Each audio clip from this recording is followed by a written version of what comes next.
Assalamualaikum warahmatullahi wabarakatuh. Selamat siang pemirsa. Kembali lagi bersama saya Nabila Asyirani di acara berita yang aktual dan terpercaya. Waspadalah tanah longsor di musim penghujan. Di dua tempat berbeda terjadi tanah longsor dalam waktu hampir bersamaan. Di Magelang, Jawa Tengah, 5 warga terluka akibat rumahnya tertimbun tanah longsor. Pemilik rumah mewah di kawasan Pasir Gintung, Tanjung Barang, Pusat Bandar Lampung ini tidak pernah menyangka rumah yang baru direnovasinya akhirnya roboh rata dengan tanah. Beruntung tidak ada korban jiwa. 2 unit rumah tidak ditempati karena masih dalam proses renovasi. 2 unit rumah mewah di Bandar Lampung roboh sore akibat terbawa tanah longsor. Peristiwa ini bermula dari jalan perumahan yang longsor sekitar pukul 9 pagi. Beberapa jam kemudian, longsor merembet ke 2 unit rumah berlantai 2 ini. Pengembang perumahan mengaku tanah di lokasi kejadian merupakan tanah timbunan. Rumah yang longsor dan memperhitungkan kembali struktur yang sudah longsor ini, dan kita akan kembalikan seperti rencana semula. Ini memang timbunan ya Pak ya? Daerah sini timbunan di ujung jalan ini. Kalau dari set plan-nya memang kayak gitu Pak ya? Ya. Ada korban jiwa nggak Pak? Tidak ada. Sekian berita pada hari ini. Saya Nabila Asyirani pamit undur diri. Selamat siang dan sampai jumpa. Keong Mas.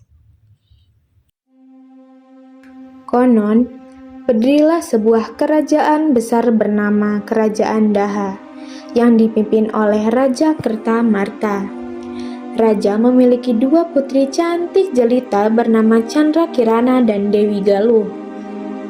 Suatu ketika, Raden Inu-Kertapati dari Kerajaan Kahuripan datang untuk meminang Chandra Kirana. Sang putri raja pun bersedia menerima pinangan sang pangeran dengan rona bahagia.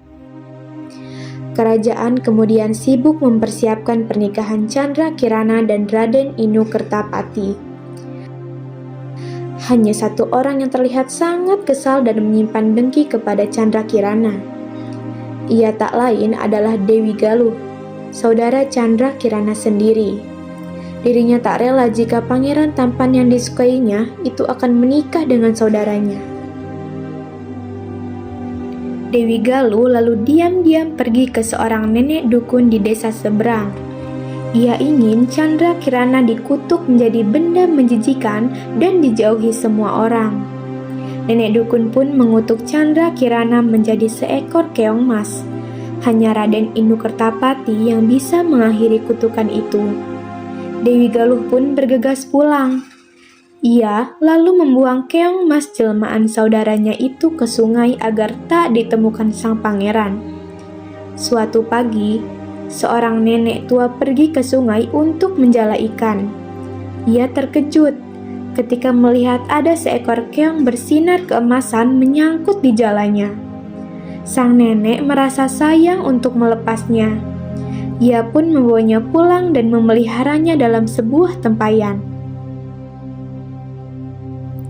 Esok harinya sepulang dari sungai, sang nenek terkejut karena ada makanan lezat tersaji di atas meja dapurnya. Padahal tadi ia tak memasak dan tak ada pula yang memberinya makanan. Hal itu pun terjadi di hari-hari selanjutnya. Karena penasaran, sang nenek akhirnya memutuskan untuk mencari tahu. Ia keluar rumah seperti biasa, lalu bersembunyi di balik sekelompok pohon pisang. Alangkah kagetnya sang nenek ketika melihat seorang perempuan cantik berada dalam dapurnya. Ia pun lalu lari tergopoh memasuki gubuknya. "Wahai putri nan cantik jelita, siapakah gerangan dirimu?" tanya sang nenek terheran-heran. "Aku adalah putri kerajaan Daha. Aku dikutuk menjadi keong mas oleh saudaraku sendiri. Terima kasih karena nenek telah menangkap dan memeliharaku dengan baik," jawab sang putri yang kemudian berubah menjadi keong mas lagi. Sang nenek hanya bisa duduk termangu karena masih tak percaya dengan apa yang dilihatnya. Selama berminggu-minggu, sang pangeran ternyata terus mencari sang putri. Ia bahkan menyamar menjadi orang biasa dan keluar masuk desa untuk mencari kekasih hatinya. Mengetahui hal itu, nenek dukun pun menyamar menjadi gagak hitam dan menyuruh sang pangeran untuk mencari ke arah yang salah. Pangeran makin bingung dan bekalnya sudah habis tanpa disadari. Akhirnya, ia pun menuju ke desa terdekat untuk meminta seteguk minuman. Betapa terkejutnya sang pangeran ketika melihat Chandra Kirana dari balik jendela sebuah gubuk di tepi hutan. Bersukacitalah Chandra Kirana dan Raden Inu Kertapati karena dipertemukan kembali. Selesai sudah kutukan nenek dukun kepada sang putri yang malang.